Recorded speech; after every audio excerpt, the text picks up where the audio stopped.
Oimore nyakora mugaji wang ageno ni rio makare akawo thuolni mar wake chendo ni mar Oimore. Tarik 9 dwe no mar 10 higa 2022. Nyakora Ramogi en odiechieng' mabende oganda medo kwano ndalo ka koro chenro mopogore opogore medo dhi nyime. Parni ma en Jumapil motelo ne nyasi mar odiechieng' mar tich miluongo ni Huduma Day.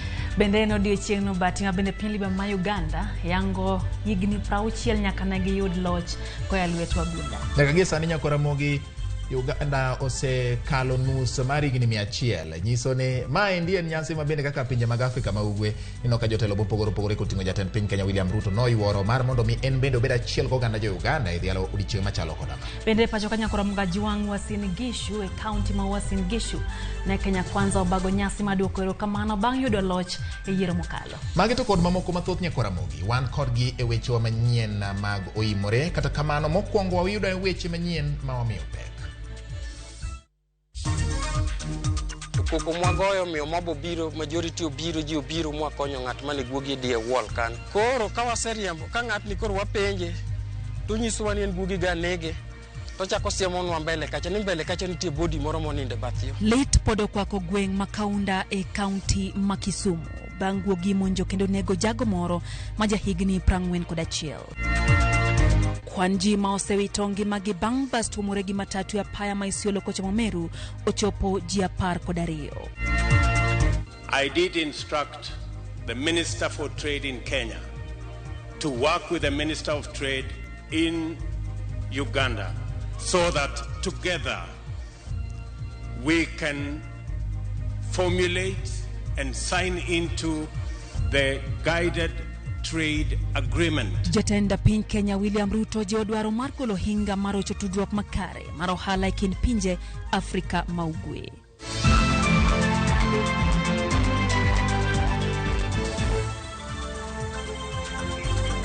Nyakora Ramogi wadwani mondo koro wachaka yanga weche manyien mag Oimore odhiambo ma kawuono kama wan gi mathoth ahinya nyalo tudri kodwa nambari 36000 kata bende Facebook mar Ramogi TV, Twitter kaachiel kod YouTube. Kora Mugaji wang' erokamano kuom kawo thuolo mar yuri kodwa nyinga Lydia Okeyo. Jaloko marwa en Belinda Adhiambo. An nyinga George Bati nyakora Ramogi koro wachaka ne gimano motenre koda wach mar jatend piny Kenya dhi limbe piny mar Uganda. Jatend piny Kenya William Ruto noyore nyasi ma yango higni 60 nyaka ne piny Liba ma Uganda yud loch. Ruto manoten kod minode Recho Ruto ojiwo riwruok e pinje Afrika ma Ugwe kaka chiel kuom yore mag jiwo dongruok mag pinjego. Ne en nyasi mar yango higni 60 nyaka ne piny Uganda yud loch koya lwet jo wagunda. Nyasi manobagi alap makololo e boma ma Kampala, Uganda. Nyasi no notelie gi jatend piny Uganda Yoweri Kaguta Museveni. Jatend piny Kenya William Ruto ne en achiel kuom jatend pinje 5 manochopo e nyasi no. I bring you greetings from your brothers and sisters in Kenya. E ote mare, jatend piny Kenya William Ruto nojiwo riwruok mar oganda e pinje mag Afrika ma Ugwe kod tudruok makare ahinya yor ohala maonge dewo tong' mag pinjego. It is our place as leaders and as citizens of the East Africa region for us to work together so that we can transform our borders, which today stand out as barriers, and convert them to bridges so that goods, services, and people can move across this East Africa without any impediments. Ruto kwa jatend piny Uganda Yoweri Kaguta Museveni mondo riw pinje mag Afrika ma Ugwe kendo mondo loso lalo mar ohala e kind pinjego maneno ni pinjego bedo kod thuolo mar timo ohala maonge ageng'a. President Museveni, you have the challenge to lead the charge on ensuring that we bring down the boundaries and the borders and the barriers so that we can have a borderless East Africa community. Bende ojiwo loso mwandu machalo kaka chumbe mag gedo e pinje mag Afrika ma ugwe kaka achiel kuom yore mag duoko piny kwan mwandu mithoro gol e pinje maoko, kwacho ni ma biro loso thuolo mag tije ne rawere kendo duoko piny omenda mitiyo godo e kelo mwandugo e pinje mag Afrika ma ugwe. We import 1.2 million tons of fertilizer into East Africa community, while we have the raw material for us to manufacture that fertilizer and save ourselves foreign exchange and create opportunity for jobs while we manufacture fertilizer for our own use in this region. Ruto wacho ni osegolo chik ne jatend migao mar ohala ma piny Kenya mondo tiko jatend migao mar ohala ma Uganda e nya ohala e kind pinje ariyogo. I did instruct the Minister for Trade in Kenya to work with the Minister of Trade in Uganda so that together we can formulate and sign into the guided trade agreement that will facilitate the Africa Continental Free Trade Area to begin to become a reality, and so that we can harness the opportunities for investment, for trade, and for people to work together in our region. Nyasi no yore mana gi jotelo mogwel kende ka jopiny ne ok oyudo thuolo mar chopo nyasi no kaluwore gi tuo mar Ebola ma osemuocho tong' piny Uganda kod Congo kaachiel kod luoro mar tuo mar COVID-19.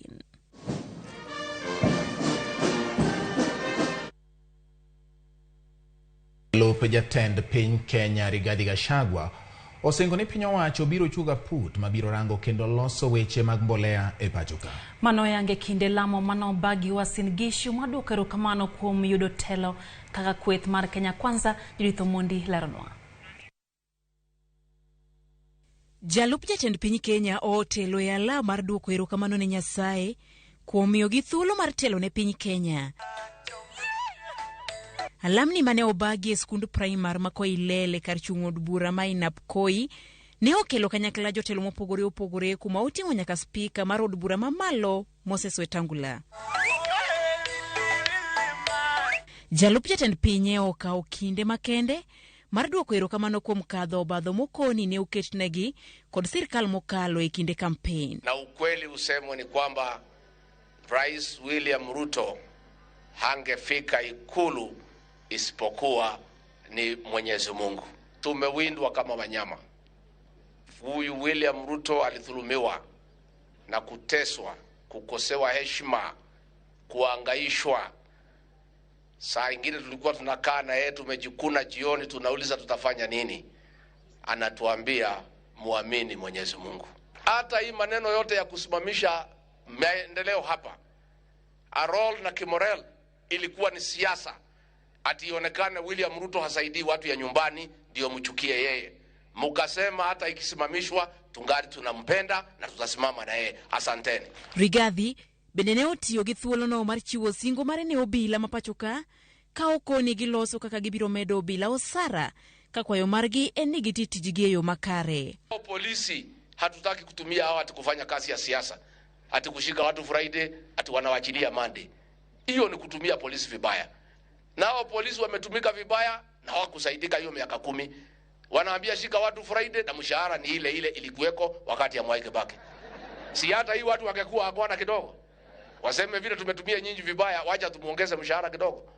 Hawa polisi sisi ndio tutawapanga na tutawaongeza mshahara hawa. Na tumemwambia hao tukiwaongeza mshahara pia na hawa kuwa wangwana. Wabadilike pia wakuwe watu wazuri. Wakipata kitu kikubwa waachane na kitu kidogo. Jotelo mopogore opogore mawuokie hoho mar okak mane omolela mono bende ne okwayo mondo losnegi weche mag yo kod mbolea mondo jopur oyud konyruok. There are some roads that we would like to be tarmacked in Uasin Gishu so that we can enhance the issue of transport and enabling the farmer. Rigathi osingo ni sirkal biro tieko midhiero mar mbolea ne jopur kokwayo TED counties mondo ti kod piny owacho mamalo e chopo ne jopur. Ya mbolea tutafanya vile nimefanya mambo ya njaa. Hakuna kazi sasa tutakuwa tukiwachia mtu moja. tutaweka kamati ya kugawa bolea. NCPB wako pale, governor wako pale, county commissioner wako pale, wafadhili wako pale, inakuwa ni open and transparent, kila mtu anaona. Pia ningetaka kuuliza county government, serikali kuu ikisaidia bolea, na nyinyi county government mwambie koti moja, hata kama atanunua koti ingine na mingine, aye apange mambo ya mbegu, tusaidiane hii kazi. Speaker marod bura mamalo Moses Wetangula okoni en gi geno e sirkand Ruto ka okwayo jo Kenya mondo oti machiegni kod jotelo mane oyier. Judith Omondi, Ramogi TV. Ramogi omedo dhi nyime koro wang'ie mago motende gi weche mag telo mar obila pacho kadi. Duol ma ochung' ne ng'iyo tije obila National Police Service Commission oyango nying ji 10 koting'o apisa madito mag obila madhi laro lemo mar jatend okwach kich DCI. Lemono nodong' nono bang' mane en jatend okwach kich George Kinoti gwetao ndalo manok bang' William Ruto chao makaka jatenda piny Kenya. Bang' ji 253 nyiso gombo kendo oro kwayo mar bedo jatend obila mag okwach kich DCI. Duol mochung' ne tije obila National Police Service koro oyango nying ji 10 moting'o apisas mag obila mani kod lemo mamalo ma idhi dadhogi ka ng'at achiel ma hape oleng'ore biro kawo kar George Kinoti manogwe tao ndalo manok bang' yiero maduong' mokalo. Joma duol matayo tije obila oseyango ni dhi piem e lemono koro ting'o Amin Ibrahim Mohamed ma en director mar weche maiye mag obila Vigilance House Nairobi, Bernard Barasa ma en jalup inspekta maduong' mar obila, director mar lokruoge ka DCI Eliud Lagat, jating' dai mar inspekta maduong' mar obila Gideon Nyale Munga, jatend weche chenro ka DCI Nicholas Kamwende, jatend DCI mar Railways Wanderi Mwangi, komanda mar obila e kaunti ma Bomet Esther Serone, David Kipkosgei, jalup inspekta maduong' mar obila Michael Wiso kod Paul Ndambuki. Duol mang'iyo tije obila kata kamano ne oweyo ma ok owalo jatend DCI Makojolo Hamisi Masa, jawache lo obila Bruno Shioso mane en jawache lo obila Charles Owino kod jalup director maduong' mar obila King'ori Mwangi, kata obedo ni gin bende ne gioro kwayo ka ginyiso gombo mar bedo jatend DCI. E kinde mar gogi kogno ka imanyo jatend okwach kich manyien, ji 10 moalgo ibiro dwaro mondo mi obed kod opande mar piny Kenya, oboke mar somo koting'o mag penj, oboke mora mora mayango lony kod tiegruok magiseyudo, oboke mayango ni gionge kod chilo mora mora mowuok e bede migepe mag piny owacho koting'o oboke mar duol makedo kod mibadhi EACC mayango ni ng'ato nge kod chind mibadhi, oboke mawuok katelo mochung' ne choko osuru KRA manyiso ni jal madwaro lemono osebedo ka chulo osuru kaka dwarore, oboke manyiso ni osedwoko hola mar somo mar tiegruok mamalo HELB poni ne okawo, oboke manyiso bedhruok mawuok ka okwach kich kod mano manyiso ni jal madwaro lemono ok ochwal nyinge ne jobendho kod jopeyo CRB. E sama koro bad migawo mar obila medo yudo mijing'o bang' jatend piny William Ruto singo nigi pok mar omenda mabiro konyogi siro chenro magi, geno nitie ni jatend okwach kich manyien biro timo nonro mong'ith kendo miyo jo Kenya dwoko makare e wi nonro mag maundu kod thoe magalagala mosebedo ka timore pacho ka to dwoko malong'o onge. George Bati, Ramogi TV. Kwa dhimbele nyakura mgaji wangu wang'iyo mago mag siasa e kaunti ma Migori kama ja siasa Jimmy Wanjigi koro dwaro mondo gwelo mag jogoro mongirore migepe otime yo mauyanga maonge akwede kata matin. Owacho ni gwelo go ber kari oganda duto mapacho ka ma okorangi e duond bura kata kuonde magiae. Omedo ni jok mano yombi ng'welaro koyo mpogore yiero mokalo oko winjore ogwel elemogo. Wanjigi bende wacho ni ber ka oket lokruok ne duol ma ochung' ne weche mag yiero kod keyo pacho ka IEBC kapok yiero ma higa 2027 ochopo. Nowe kinde alama no bage kanisa mar Lejo Maria gwenge mag God Kwere sub county Masuna West kanotelie kod pop mar kanisa no Lawrence Kalul.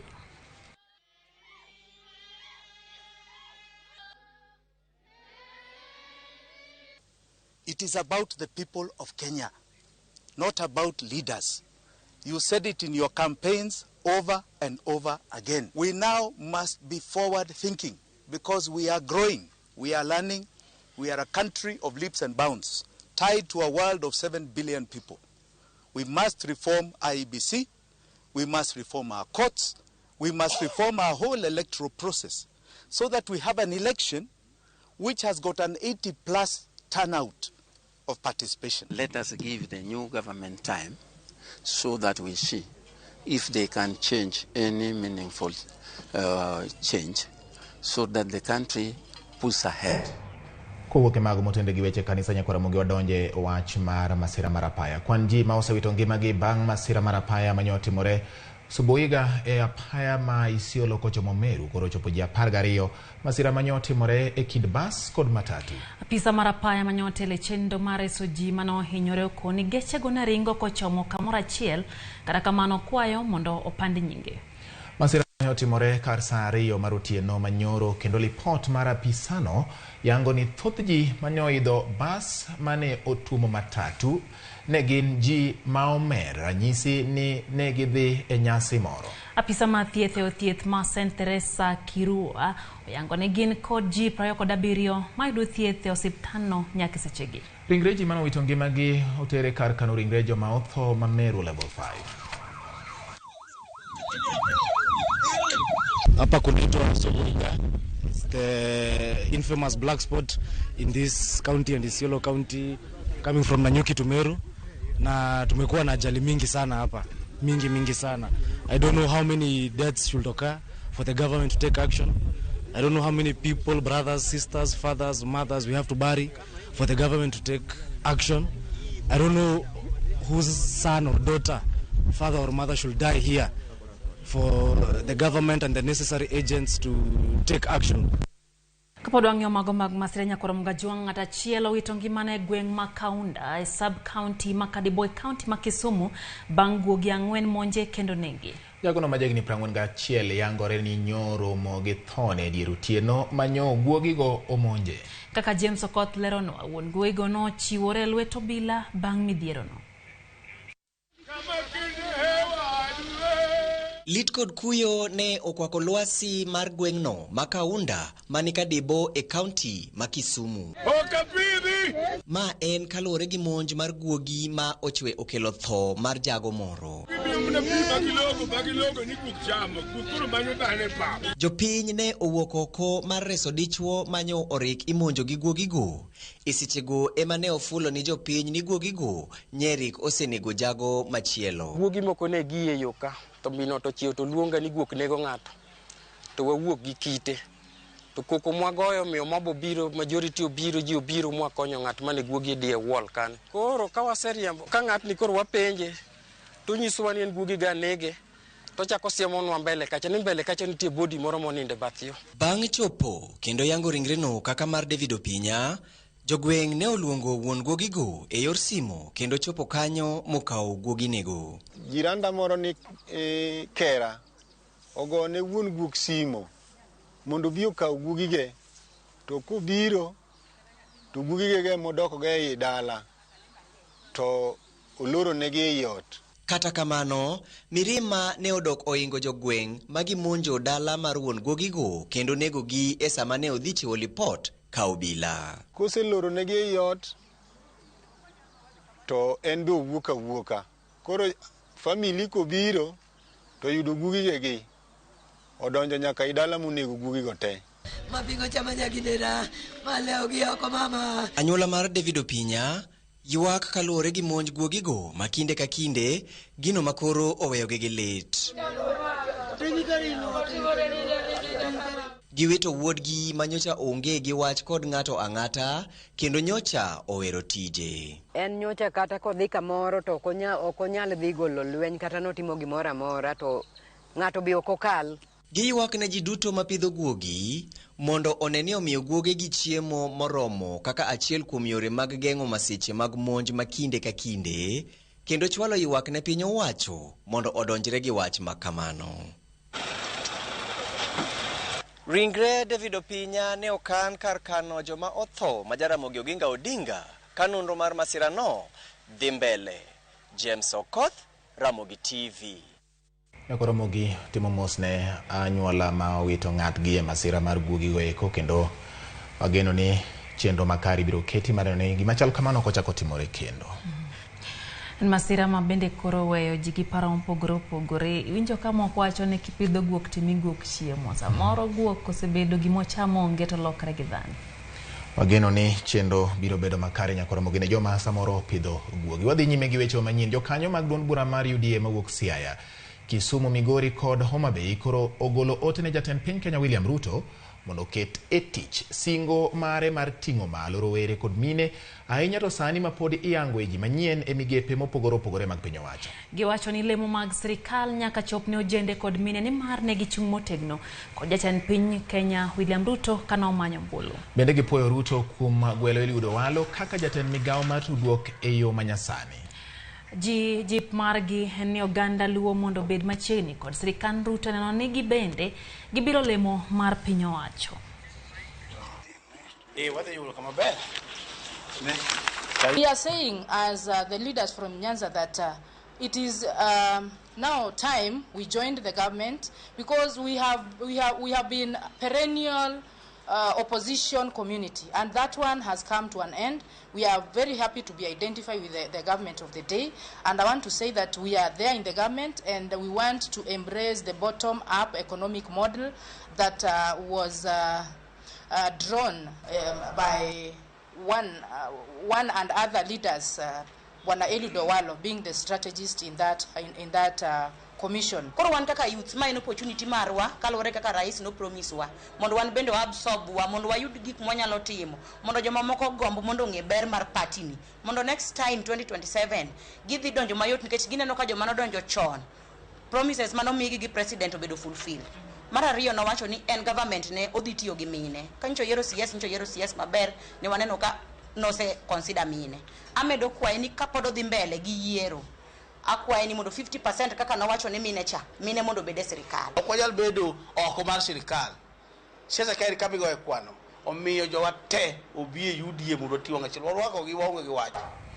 Haya, sama jo UDA pod goyo kwano jo ODM bende ni gimagi nyakoro mga jwangjo siasa mag duond bura mar ODM mawuok Busia wacho ni pod gingirore duond burano ka gimedo ni gionge wich kuote bede kweth makwedo sirikal. Gisingo keto sirikand Kenya kwanza tesre mar neno ni otiyo ne jopiny e yo makare. Giwacho ni gin kod geno ni ogai mar gi Raila Amolo Odinga kod jalup ogai mar ODM Wycliffe Oparanya biro tiyo kod gi makare. Kaunti gi kod gavana mar kaunti ma Busia Apollo Tuo ma jotelogo oseyo gwelo mar jotend migepe ka giwacho ni ok ochopo chik mar riwo jo Kenya manietel. Magine giwacho sach nyasi mar wako jaod bura ma Teso North Dr. Oku Kaunya manoyier kaka jaod bura makono.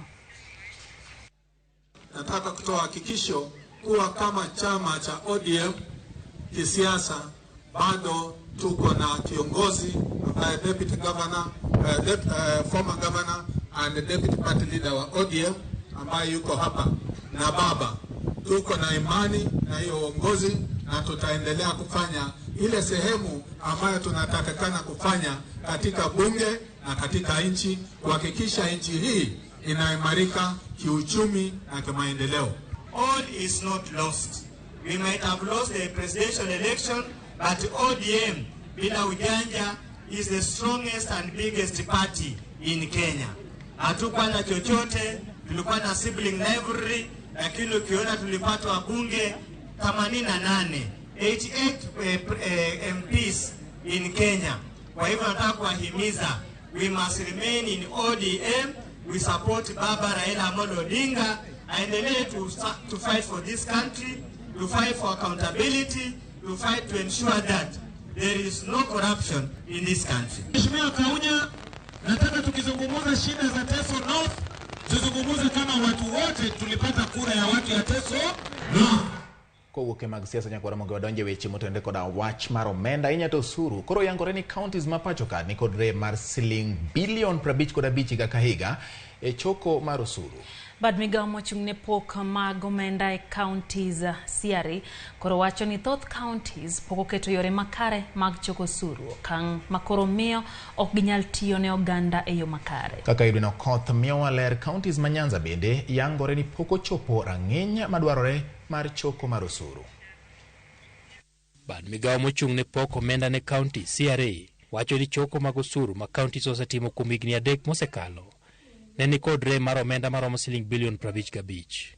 Counties ne choko siling bilion 38 kende higa ka higa, kama gin kod nyalo mar choko siling bilion 93 higa ka higa. Counties 4 makaluo ok osebet kadhi maber gi choko mag osuru, kama onge kata achiel ma osechopo kata nus mar osuru ma ginyalo choko. Kisumu manyalo choko nyaka siling bilion 28 higa ka higa, choko matin ne bilion 1 kaluwore kod lipodno. Bomano manyalo yudo nyaka siling milion 326 ewi jogo magedo osebet mana ka choko siling milion 103 higa ka higa. Weg nyamburko machungo mitokni chuny bomano bende nyalo nyuolo ne omenda maromo siling milion 31 kama ichoko to en mana siling milion 15 kende higa ka higa. E kaunti ma Homa Bay, omenda ma ok tin ne siling bilion 1 gi milion 500 ma inyalo choki higa ka higa kosebet ka ichoko, kama kaunti no choko mana siling milion 166. CRA wacho ni Homa Bay nyalo choko siling bilion 1 gi milion 800 higa ka higa.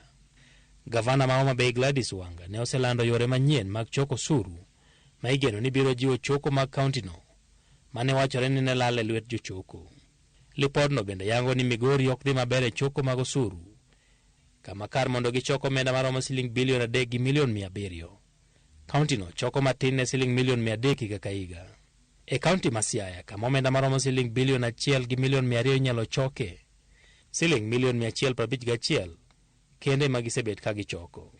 CRA wacho ni thoth omenda ma counties yudo wuok kuonde ma ichiwe thieth, okang' manyalo mayo jopiny thuolo mag yudo thieth maber. Moko kuom yore makelo omenda ne counties en kaka joket mwandu magedo, nyamburko ma ichunge bombe kata parking, kod lesende ma imiyo jotim ohala e kind mamoko. Counties bende kore jiwo mondo ti kod yore manyasani mag choko osuru mondo kik omenda ma gichoko olal e lwet jochoko. Edwin Okoth, Ramogi TV, Nairobi. Kwa mbele nyakore mgajwang wadhi nyake kaunti kata the ward nam chumbi kama jotije machon ma Kenya Ports Authority KPA obago ng'anyo mamule bo Mombasa ka gidwaro mondo piny owacho mamalo mondo duoknegi tijegi.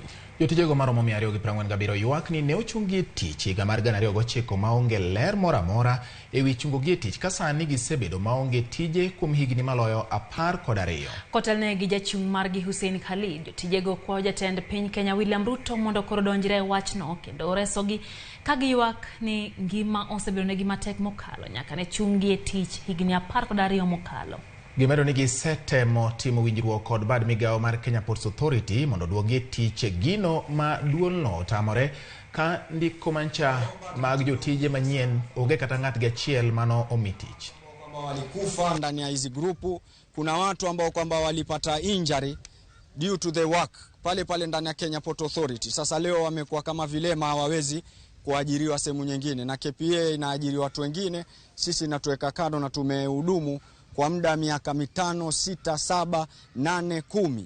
Nafikiri hiyo ni experience ya kutosha, na KPA na Treasury waje kwa ground wasikilizie na zile document ambazo tuko nazo, ndo employment manake 495. Hakuna hata mmoja wetu alichukuliwa, na sisi ni 242. Hakuna mtu yoyote ambaye kutusaidia. Watu wanaajiriwa wakiajiriwa. Sisi hatu kufanya kosa lolote wala tu kupatikana na fake certificate. Kola mugenda ka prayo ko dabirio bang sadek marotieno chenro en Oimore kamano kuom medo kete mana ka Ramogi TV. Wan kod mathoth ahinya kata kamano nyako Ramogi misebedo kodwa ka indikonwa kendo miyowa pachi bende wagoniero kamano kuom yiero Ramogi TV kod televisen mathoth ahinya piny Kenya ka kendo ndikonwa kinyisowa ni ineno Ramogi TV. Simon Ongwe wacho ni en lit gi kuyo ka guogi nyalo nego dhano otene joma opidho guogi ne mondo giritgi mondo gima chalo kamano kik chak timre kendo. Mano bende wach mowach koda Oguda ka Yesu mano wuod Melkio wacho ni oyawre mosna nyar bishop to nyise ni an bende awuoro wach mar guogi makoro konore kayo ji manegi e gwenge ma Kisumo. Ni wacho ni joka baba Musa jino yawre kata piny osele. Piny no se yawre. To sani Oimore ni ka baba onge wuotho gi toch piny ler kata en mudho. Otit mach dong manyo piny gotieno. Arito ne dhia nena ot kawuono onge ta. Yosfat Woodley Galo chieng bende wacho kanyo ni en bende entiere Kisumu, wacho kanyo ni ogomo ahinya ne jogo mabende wito jogegi ng'atgi kokalo kuom to mar guogi kachiel gi mano motimore Isiolo mar masira mar apaya. Awindi Nyakwar wacho kanyo ni en bende Nyakwaro uta kantiere Migori, wacho ni Ramogi TV yo makare aneno kanyo min zone kantiere Kalangi bende wacho ni entiere kodwa e chenro. Engineer Lazaro Kanyambok wacho ni sani koro wadwani waberi ko jotelo mopogore opogore nyakoro jotelo mag siasa pogore gi jotelo ma bende konyo e wechego mag yuto gi mago mabende ng'iyo timbewa kod kitwa gi timbewa kod timbewa no nyisa kanyo ni cultural leaders. Erokamano ahinya. Kata wacho ni ma kende yo ma koro wadhi bedo go gi lokruok ka nitiere tabu e weche mag dongruok to wadhi ir jotelo mag dongruok, ka nitiere tabu mag siasa wadhi ir jotelo go mag siasa. Mano pachi Jinia Lazaro. Paro maliwa ahinya kwa Ramogi Jarosoja kagin gi Nicholas Midia wuode Uyoma Nyakongo Kokwiri. En bino neno kaka chiel kod chieng jakosege wacho ne moro ahinya gi limbe mag Jimmy Wanjigi gwenge mag od kod Kababo. Geno ni Jimmy Wanjigi ochodho gweth kendo mose ne oyawre. Nyakora Ramogi wakawa ne yweyo ka waduogo to pod wan gi mathoth Oimore kik idhi mabor.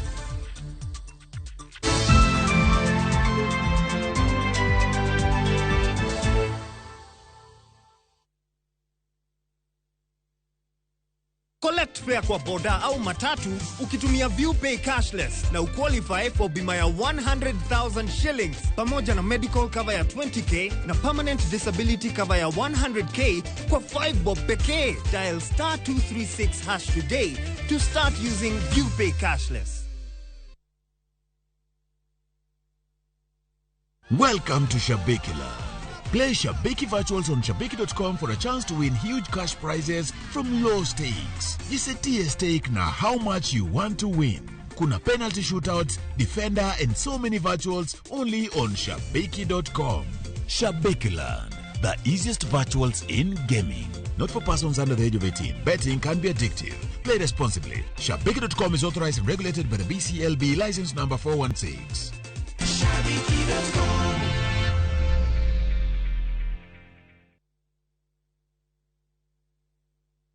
Imbalas imekuwa ikiniembalas na unasendaje na niko kwa hii network nyingine? Natuma na Airtel Money. What is money? Make payments to any buy goods and pay bill. Deal ni deal. Dial *334# to activate Airtel Money. Airtel, the most affordable network.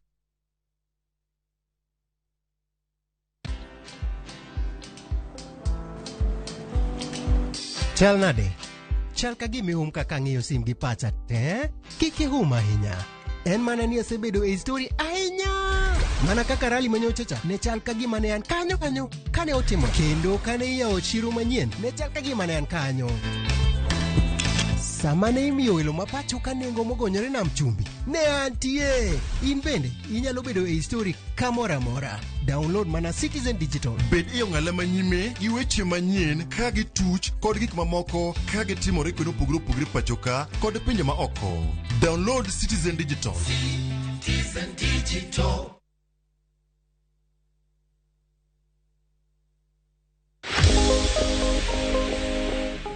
Mondo mi iber kod pien del maber, kaw okang' mar koso bedo kod paro madang'ni kata stress.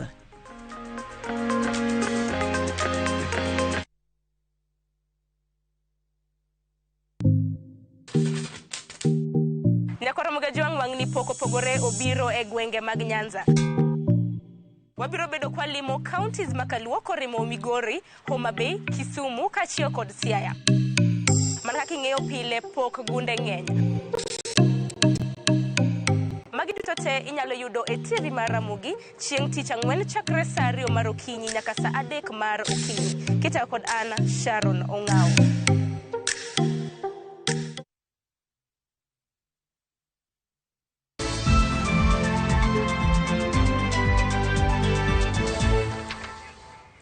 Machiegni kendo nyakora Mugajuang wadhi nyime gi weche manyien mag Oimore odhiambo ma kawuono. Kendo koro wadonje mago motenre gi weche mag somo.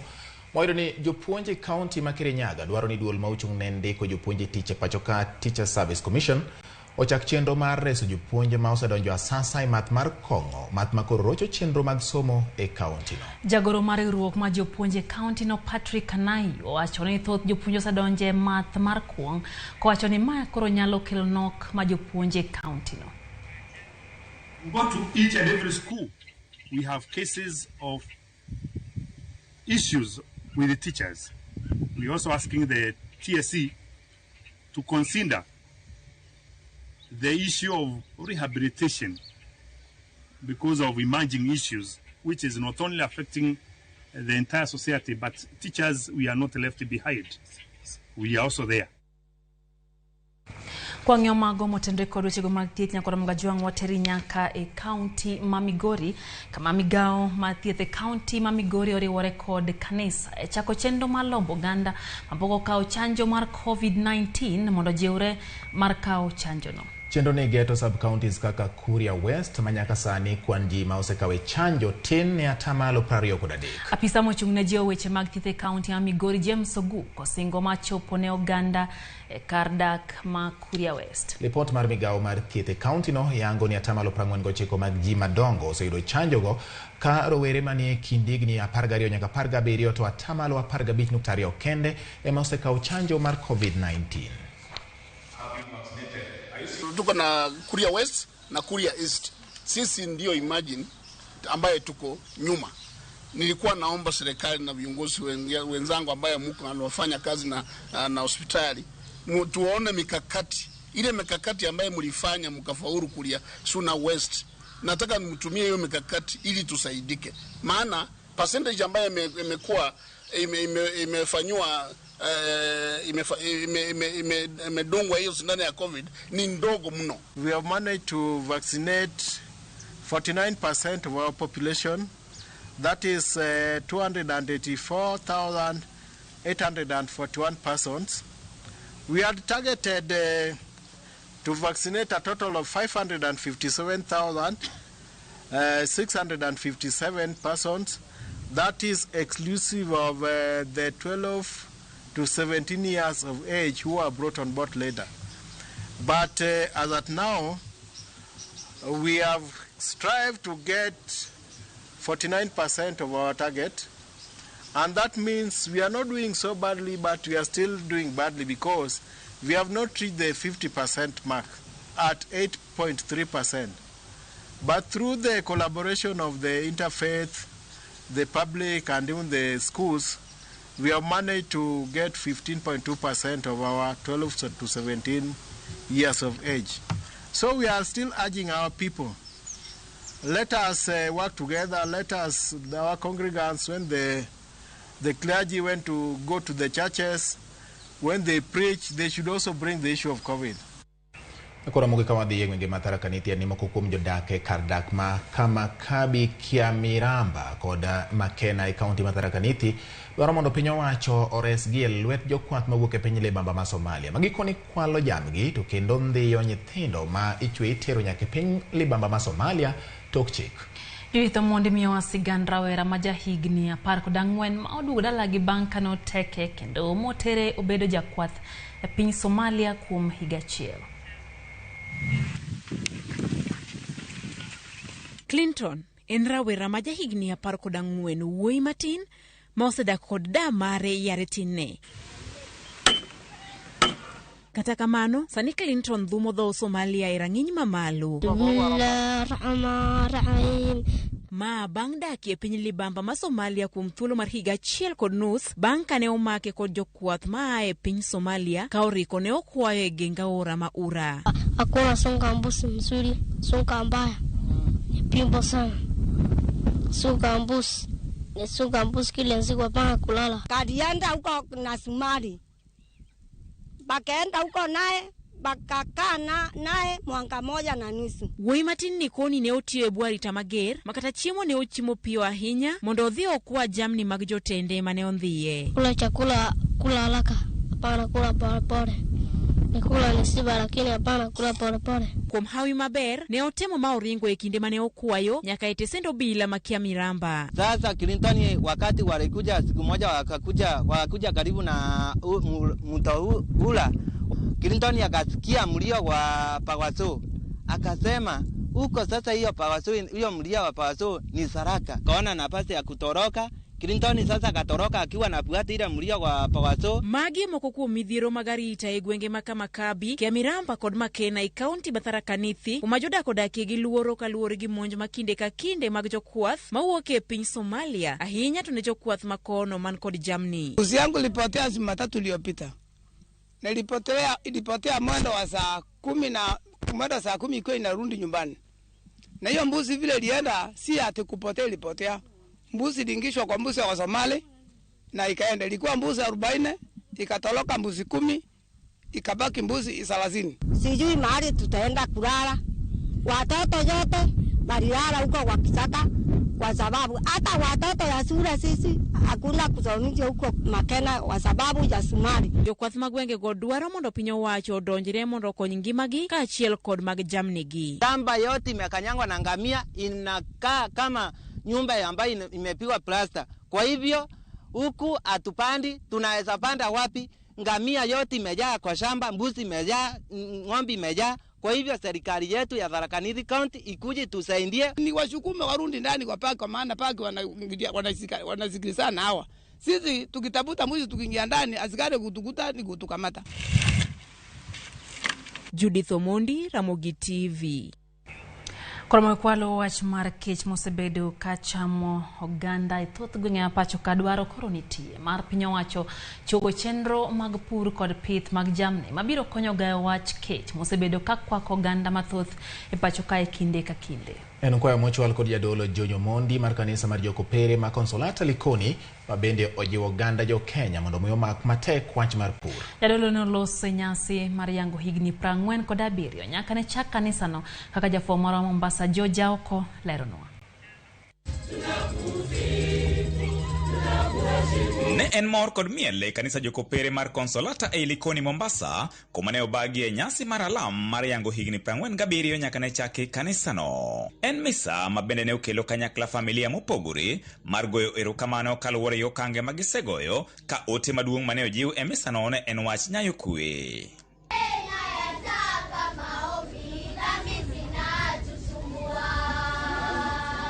Father George Omondi mane otelo ne nyasino ne okoni en midhiero ni sani kecho kwako gwenge mathoth e pacho ka bende okoni dwaro nitiere mar piny owacho keto chenro mabiro jiwo yuto mag chiemo. Wabed joma tiyo matek. Chiemo ni e lowo ma Nyasaye omiyowa nono. Wabed jok moko piny tindo lokre ni mondo ng'ato chiem nyaka odhi e supermarket. Wang'i ane wach mar pur. Gima nya jiwo ji mondo chiemo obed chiemo chon ni kano ok chiemo ming'iewo sa ka sa mondo gik mwang'iewo obed gik moko ba kwanyal go yude puodho. Rem mar keto e tim moko kuom singo ma samoro jotelo golo bende okoni en achiel kuom gigo marocho chenro mag dongruok omiyo ojiwo jood bura mondo miyo go kogno jotend migepe manyocha jatend piny Kenya Migosi William Ruto owalo mar neno ni gitiyo ne jopiny e yo makare. Koro nonro mar ng'ato ka ng'ato ma jatelo oseketonwa no otim nigi nonro makare mondo ng'ama puodho obed ng'ano manyalo kelo dongruok ne piny kendo ng'ama matiyo maonge mibadhi kendo ng'ano ma oganda nya bet kuom yien. Gima duong' en jatelo ka jatelo wabed gi yien Nyasaye moore. En wach ma bende ne osir lwedo gi moko kuom jogo mane oyuore nyasi mar alamno. Kibotergi e bunge mondo ng'igi teng'igi jomage ok ni jogo manyokono rais go siasa but jogo man gi lony e gino ma gidhi timo, jogo motich mar ministry kik migenya tich nikech koro nyogi konyango gikonyo jatelo. Kabinde gipako wach kwe masani onyaye pacho kato chutho nyaka ne tim yiero. Kama kwe nitiere ema Nyasaye nitiere, kama koko nitiere Nyasaye ok bede. Koro akwaya jotendwa duto te ni ka giyie to mondo giriwa kanyakla achiel mondo wabed gi kwe. Adwoko ne Nyasaye bero kamano kuom odiochieng' ma kawuono, kuom dongruok mosekele kanisa wani, kuom jokristo momedore. Kawuono wan gi family day, ineno ka wamor, ji mor, wang'ara, dongi neno ka wajober. Oganda jo Kenya ne bende ojiw mondo mi okaw okang' mokwongo mar timo chenro makelo dongruok mar duoko chien dhier e kind oganda. Waket geno ahinya kuom gik ma inyisowa ni biro timnwa. Wan wawegi nyaka wawuog oko e dongruok ng'ato ka ng'ato nyaka to moloyo jotelo moyier nyaka wakel dongruok e gweng'wa kuma wadakie. Gimoro mar seche moko wawuoyo mang'eny to kwati ema osekelonwa chandruok kuonde kinde mang'eny. Omiyo kwayo mara en ni mae sa ma Nyasaye oseketo mondo ng'ato ka ng'ato ogo dhod chunye niya en ang'o minya timo to moloyo riwruok nya ketowa e yo machal nadi mondo wabed gi dongruok makamano. Nono to wabiro mana bedo jok ma ywak seche duto to ngimawa ok bi lokore ka wabet piny mwang'i gik moko manyalo gerowa kendo nyalo gero ogandawa e yo makare. George Aoko, Ramogi TV, Mombasa. Thuolo ma bende koro wadwano awene James Opondo thuolo mondo mwenko terwa e pau tuke kutoka poko dhibati. Oganda ok mora ahinya gi twak ma jalup jatend piny Kenya Kathoth gi pod wacho ni maen sama koro bed ni jitiyo were gi wechego mag siasa. Felix Ochare nokacho ka ni awuoro ni en jalup ker to pod oparo wechego mag siasa to kech nego ji bed ni jitiyo. Kabe aneno kanyo ka Ochieng Jarungo mano kanyo japi achiel kende ma Koyango Manyata wacho ni en bende okete mana Ramogi TV to goyo mos ne jogo bende owito ngimagi. Erokamano nya Lydia, nitiere jadolo Pastor George Maro Diko Pany kod Mikache luongo ne Vida gi wuode Jesse giwacho ni gikete Ramogi TV kendo gilemo ne piny mondo ji koro wacho ni gima duong' ka en ni ji mondo donje tich jo mag tich gi lwetgi ariyo giketo Nyasaye mbele mondo med ji ngima mar kelo lokruok ne piny. James pange nango weche dhuro e pe mag tuke nyakoro mag jwang' wabro ng'iyo ng'we kinda manotimre miluongo ni Chicago Marathon bende wabro ng'iyo tuke mag EPL tuke go modhuro nyakoro mag jwang' kikidhi mabor nikech kwaduogo twatokonigo e yorno makare kikidhi mabor.